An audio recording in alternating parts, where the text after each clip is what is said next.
Masaganang agrikultura, maunlad na ekonomiya. At welcome na naman po sa ating programang Biyaheng Agri sa Cagayan Valley. At ako yung makakasama si Jules Florage ng Rafis. No? At sa pagkakataong ito ay makakasama po natin ang manager po, no, ng Alcala Product Center. Dito po yan sa Barangay Bacolod, Alcala, Cagayan. At ma'am, at natutuwa kami, no, dahil napakaganda na pong ang naiunlad, no, ng ating center dito po sa Alcala. Paano nga po pala nag-start itong ating center na? Actually, sir, ang Alcala Fine Producers Cooperative ay na-establish noong March 2021. Ito po ay sa pamamagitan ng ating butihing mayor na si Attorney Tim So Antonio. magpo 4 years na pala, ma'am. Opo. Through the assistance of DA, at ibang ahensya ng gobyerno, ang Alcala Fine Producers Cooperative ay naitayo sa kadahilan ng ang Alcala ay ang siyang catch basin ng ng water kapag ka may bagyo, sir. Na madalas nga, ma'am, no, nare-report din na talagang naging catch basin itong bayan po ng Alcala. Opo. Kaya itong Alcala Fine Producers Cooperative po ay naitayo para mabuo yung white corn growers natin. So meron tayong mga white corn growers or farmers dito po sa bayan ng Alcala. Ano naman po yung nagiging rolyo po ng mga farmers po natin dito po sa ating center? Bali dito po sa ating center, kami po yung nag-accommodate ng farm inputs ng mga farmers. Okay. Kami Yung po, butil, ma'am? Opo. Yung butil, Kami po okay. yung pinagbebentahan and at the same time, pinaprocess po namin and the surplus binibenta into institutional buyers. So at least meron silang ma'am, no? Merong umaakay sa kanila. Opo. Para hindi na sila mahirapan mag-transport ng mga product nila, dito na nila binibenta, sir. At the same time, ma'am, malilesen natin yung mga middlemen. Opo. Hindi naman natin nilalahat, pero kung tutuusin, di ba? Kapag naipasa na po ito sa mga middlemen, nababarat. Opo. Hindi nabebenta sa tamang presyo yung kanilang kalidad naman na sana Opo. na ilalako sa kanila or ipagbibili. Ilang members tayo, ma'am, sa white corn? Within the, sa co-op, 15 members and meron po kami 15 115 members. Opo. 115 na farmers po.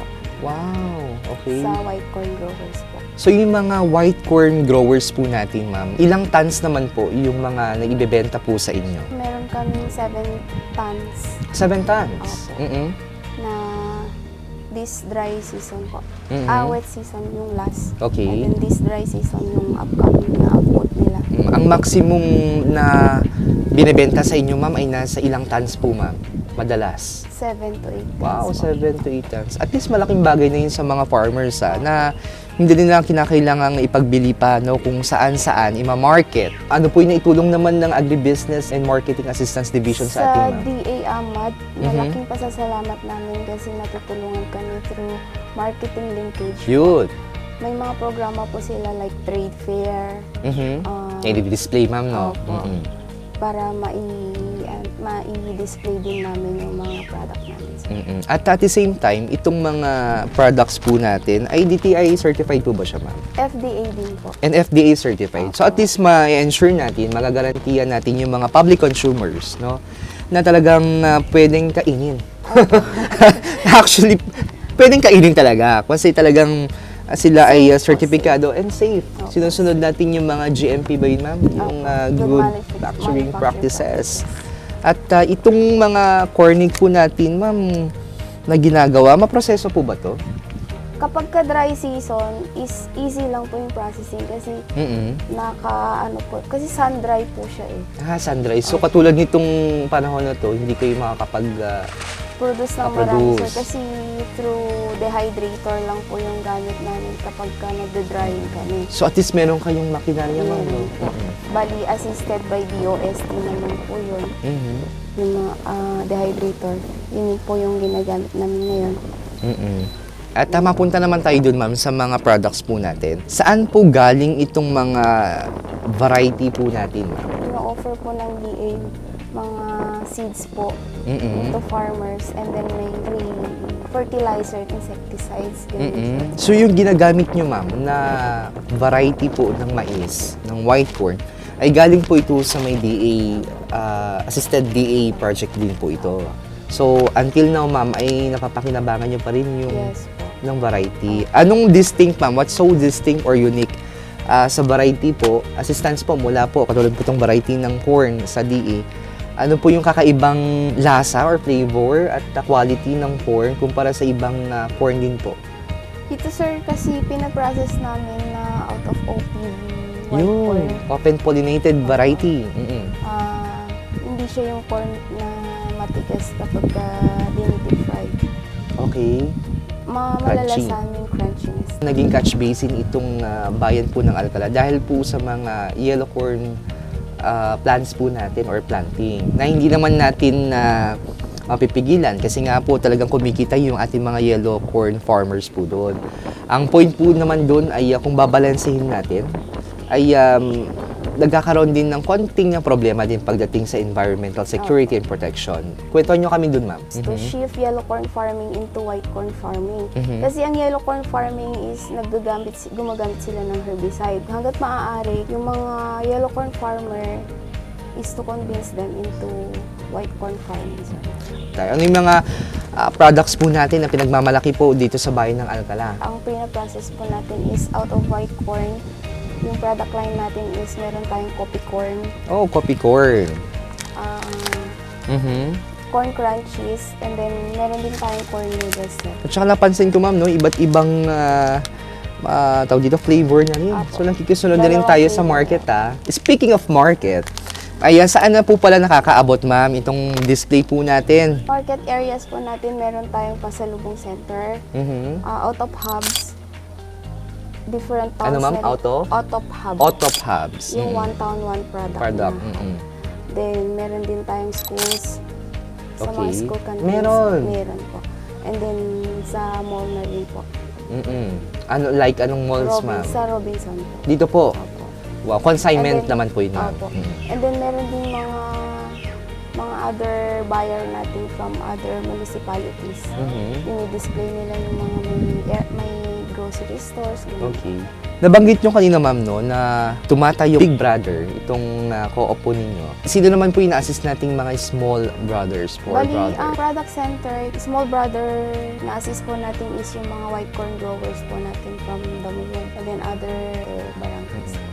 I'm sure, ma'am, no, sa nabanggit nyo din off-cam, no, ay nasa 75 hectares. Opo. Yung pina-farm or sinasaka po natin ng ating mga members po dun sa white corn growers, no, natin. Ay, paano naman? Saan po napupunta yung mga surplus naman po, ma'am?